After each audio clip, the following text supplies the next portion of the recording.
In a few years, this former landfill will be Copenhagen's first all-timber neighborhood. So this wooden building, it sits on a foundation of tiles like this. So there's no digging in the ground. So that's part of the low carbon emission of this building.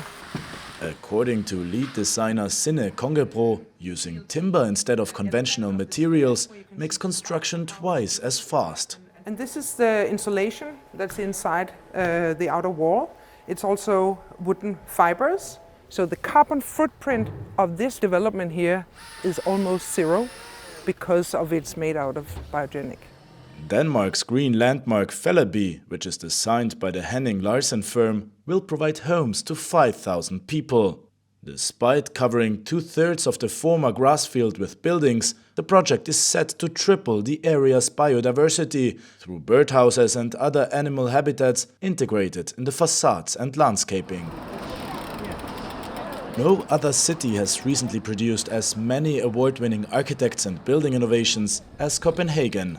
The current UNESCO World Architecture Capital is at the forefront of sustainable building, setting lower and lower limits to the allowed carbon footprint of new constructions.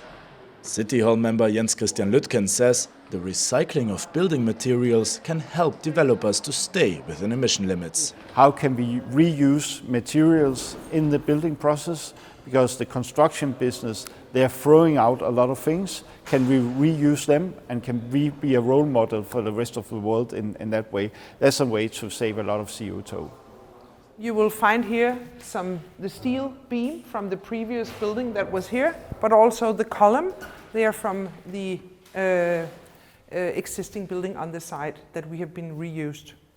And this project shows also a way into the future, how big cities are going to be developed in a completely new way. So instead of just doing high-rise and in concrete, we'll have to find a new type of design where we can have all species flourishing, people and animals and plants. One of Henning Larsen's current biggest projects is transforming the Chinese city of Shenzhen.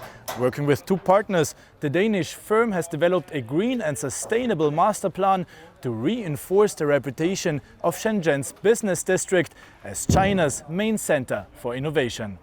The importance is that it's actually taking up the whole harborfront and redeveloping that into a public area. So from being an industrial backside, it's actually being a front side of the whole bay area. While Shenzhen's new waterfront is set to be finished in 2050, Copenhagen's Felleby development is due for completion in 9 years. If the project is as successful as its designers envision, more biodiverse wooden communities like this might emerge around the world.